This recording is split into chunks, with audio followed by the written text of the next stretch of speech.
Happy July, everybody. So cybersecurity is in the news once again, or as usual, depending on how you look at it. This is the third big supply chain hit that we've seen this year. This time it's for a tool that a lot of IT companies use. Kaseya is the tool, and it was exploited and used to ransom thousands of businesses throughout the world. Not the IT company this time, but their clients.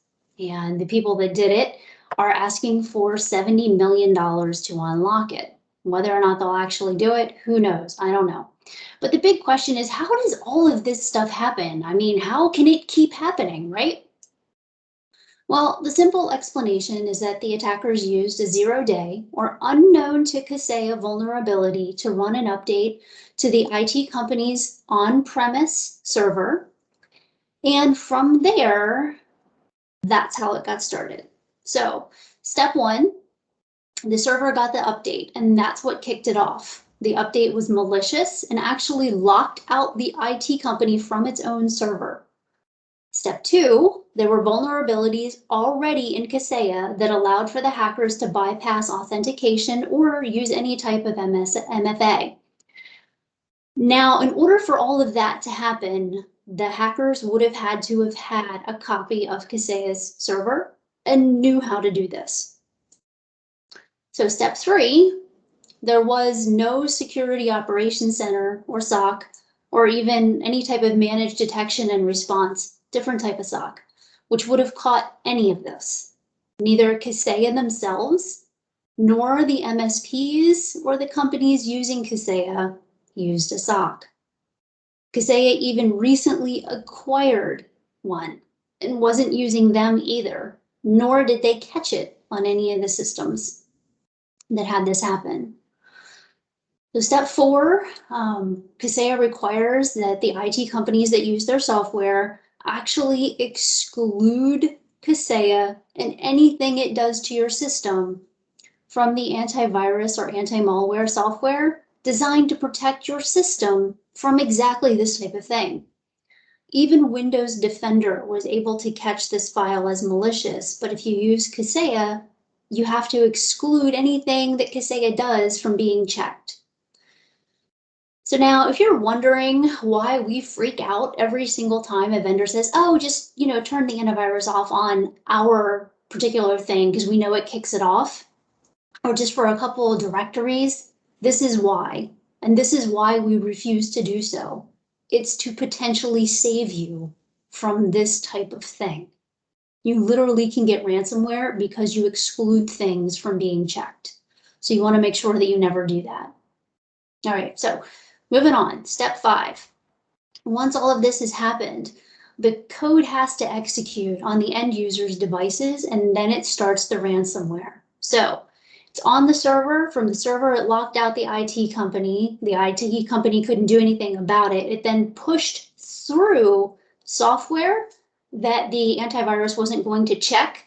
It was malicious. The antivirus would have caught it, but it wasn't catching it because it came from Kaseya, and then it kicked off on their devices.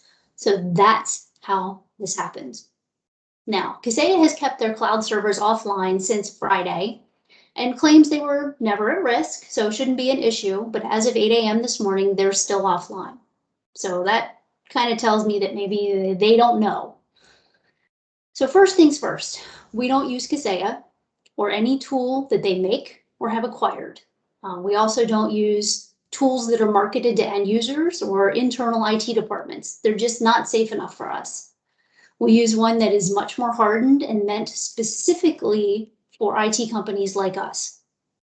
It also doesn't require that we exclude anything from being monitored or checked, but it does require and won't even work unless we take a ton of precautions and run it without using loopholes or sidestepping security. Like, it just won't even work if we try to do that.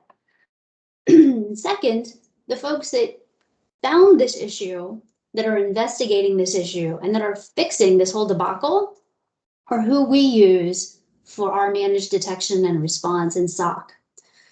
So some of you may know that we continually evaluate our tool set that we use in-house, as well as any product that we offer. We do it all the time. So if it's no longer working or keeping up with what's going on in the world, or other products do it better, we simply switch them out. for something that does. We use what we sell. So if I'm offering it to you, it's what I trust to keep my business safe. That said, you're going to start to see a couple new things coming out here in July and August, as you usually do this time of year, as we add them to our tool set. And one of those things is a partnership with a company called DataStream, and they do cyber insurance. Excuse me.